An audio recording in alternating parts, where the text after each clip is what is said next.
Assalamualaikum warahmatullahi wabarakatuh, Bapak Ibu dosen yang saya hormati dan saya banggakan. Kali ini saya akan membuat suatu tutorial bagaimana sih mengisi BKD untuk Bapak Ibu dosen pemula yang mungkin lagi bingung BKD itu harusnya diisi apa aja biar disetujui oleh asesor.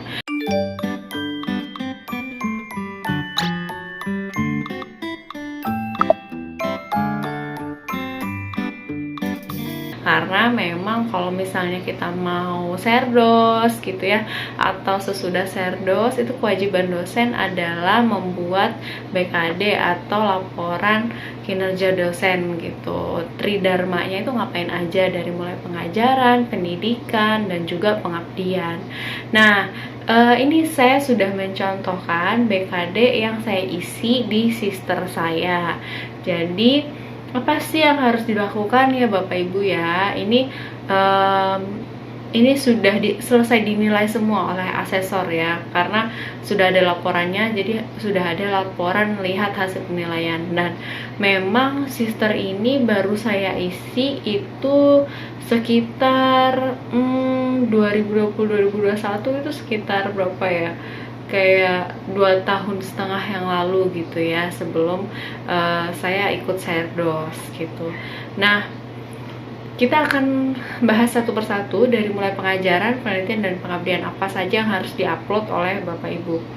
Kita lihat dari yang terakhir saja ya, yang baru diisi penarikan kinerja dari 1 Maret 2023 sampai 2 September 2023. Nah, di pendidikan untuk dosen-dosen pemula, biasanya yang asisten ahli baru mau BKD gitu.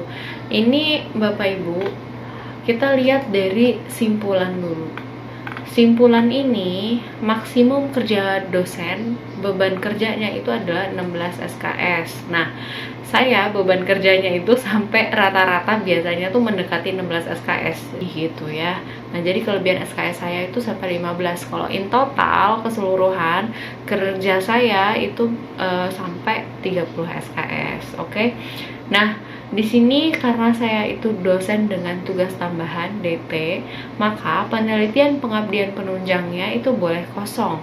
Tapi kalau Bapak Ibu dosen yang bukan DT atau tugas tambahan atau tidak menjabat di struktural, itu tidak boleh kosong Bapak Ibu ya.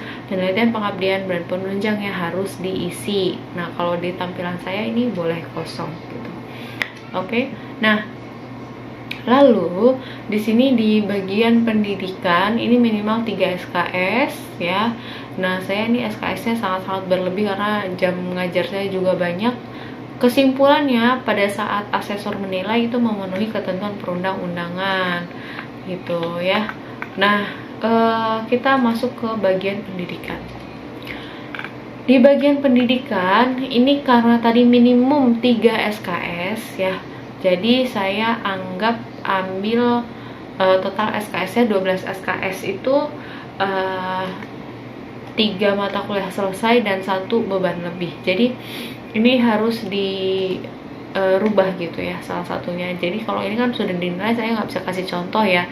Tapi di sini ada kayak tombol gitu di sininya, di samping statusnya itu tombol yang bisa Bapak Ibu pilih selesai, beban lebih, atau berlanjut gitu. Jadi Bapak Ibu hitung sendiri gitu ya.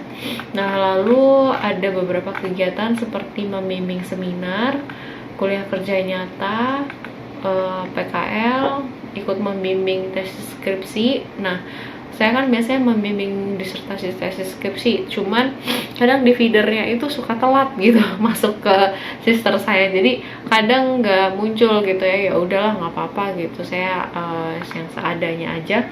Penguji pada ujian akhir profesi sebenarnya ada gitu ya, tapi tidak muncul di sister saya karena feedernya ngisinya telat gitu dari operator kampusnya. Nah, lalu ada beberapa kegiatan lain di bidang pengajaran itu seperti mengembangkan bahan kuliah. Lalu ada kegiatan menduduki jabatan pimpinan perguruan tinggi. Nah, saya menjadi ini ya, menjadi statusnya 3, ada beban tugas tambahan DT ya. Lalu ada lama kegiatan, lamanya berapa nih gitu untuk memperoleh sertifikasi profesi. Nah, lalu di bagian pelaksanaan penelitian nih Bapak Ibu.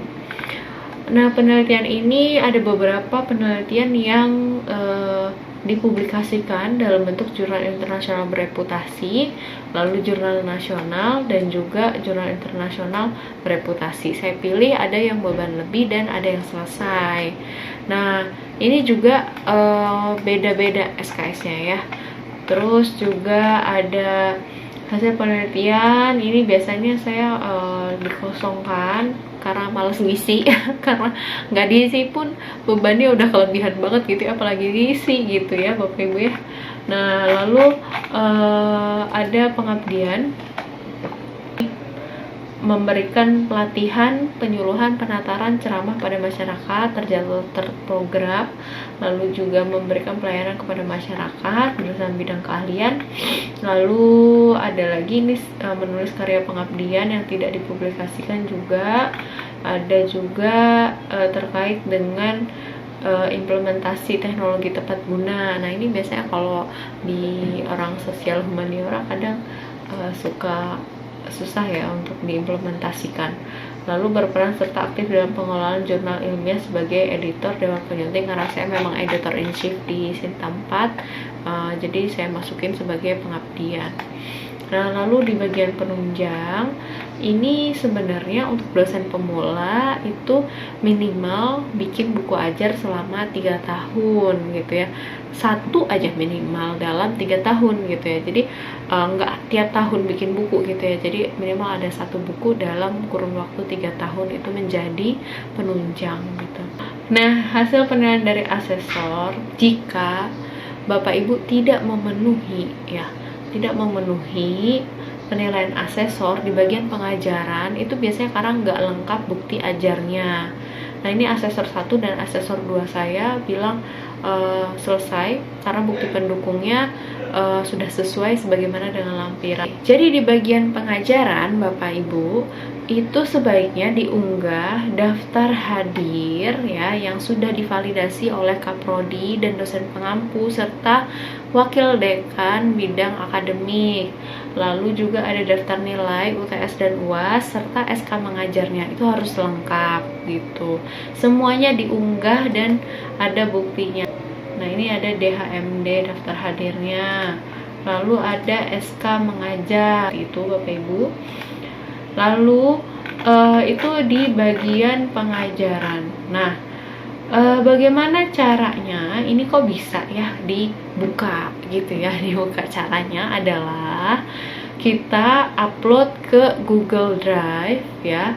Dan pada saat di Google Drive ini harus share linknya itu untuk bisa orang lain juga lihat. Harus klik yang share gitu, klik share lalu kita klik. Nah, jika anyone with the link, pastikan anyone with the link kita klik, lalu nanti bisa kelihatan gitu ya, kita masukin di sini sebagai bukti pendukung. Pastikan sudah linknya itu bisa dibuka oleh semua orang yang punya akses ke link tersebut. Nah, ini bukti pendukung untuk buku. Jadi pada intinya semua hal ya itu harus bisa ada buktinya. Nah, buku bahan ajar akuntansi perkebunan, coba saya klik. Nah, ini bisa diklik ya. Nah, kita masukin PDF-nya gitu ya, jadi bisa diakses. Ini akuntansi perkebunan. Oke. Lalu di bagian penelitian, nah semuanya harus ada bukti pendukungnya Bapak Ibu. Ini ada bukti pendukung, jadi tidak boleh tidak ada yang ada tidak ada bukti pendukung, itu nggak boleh. Jadi semuanya harus ada bukti pendukungnya. Contohnya kayak gini. Nah, bukti publikasi karya ilmiah ya. Nah, ini kita klik, coba kita klik dan langsung bisa ke download. Nah, ini downloadnya. Ini adalah penelitian Scopus ya, di Scopus Q 3 kalau nggak salah ya. Ini buktinya. Jadi semua buktinya itu harus bisa dibuka. Oke. Lalu ada kewajiban khusus asisten ahli. Nah, untuk AA syarat minimumnya adalah menulis buku ajar, buku teks. Syarat minimumnya satu aja, nggak perlu banyak-banyak gitu ya. Jadi nggak usah terlalu harus bikin buku yang banyak, enggak sih gitu. Cuman saya bikinnya sampai 4 gitu. Terus menulis publikasi ilmiah, sebenarnya syarat minimumnya cuma 1, tapi saya bikin sampai 19 ya, itu berarti kelebihan banget gitu. Nah, ini menulis buku ajar, syaratnya kan cuma 1, tapi saya bikinnya sampai banyak. Dan ini bukti pendukungnya harus ada, buku-bukunya. Terus menulis publikasi ilmiah harusnya cuma 1 aja, tapi ini saya sampai banyak. Dan ini semua ada bukti pendukungnya. Jadi asesor ini akan menilai sesuai laporan dengan buktinya juga sudah sesuai gitu. Makanya bisa kesimpulannya itu di approve gitu ya. Halaman ini mencakup karya yang masuk kegiatan kewajiban khusus dengan persyaratan karya berlaku selama 3 tahun dari pertama kali terbit. Jadi asisten ahli itu butuhnya hanya 150, terus juga syarat minimumnya juga cuma sedikit ya. Jadi seperti itu saja Bapak Ibu kira-kira yang harus dipenuhi. Jadi semua dari bukti pengajaran, penelitian, pengabdian itu semua harus diupload, minimal ada di Google Drive, dan harus linknya bisa dibuka anyone with this link. Oke, terima kasih sudah menonton video ini. Semoga BKD Bapak Ibu di approve oleh para asesor sehingga bisa langsung buat jadi serdos, sertifikasi dosen, ataupun buat bukti-bukti untuk serdos sebagai bukti kinerja Bapak Ibu sebagai dosen. Oke, terima kasih sudah menonton. See you on next video. Bye bye.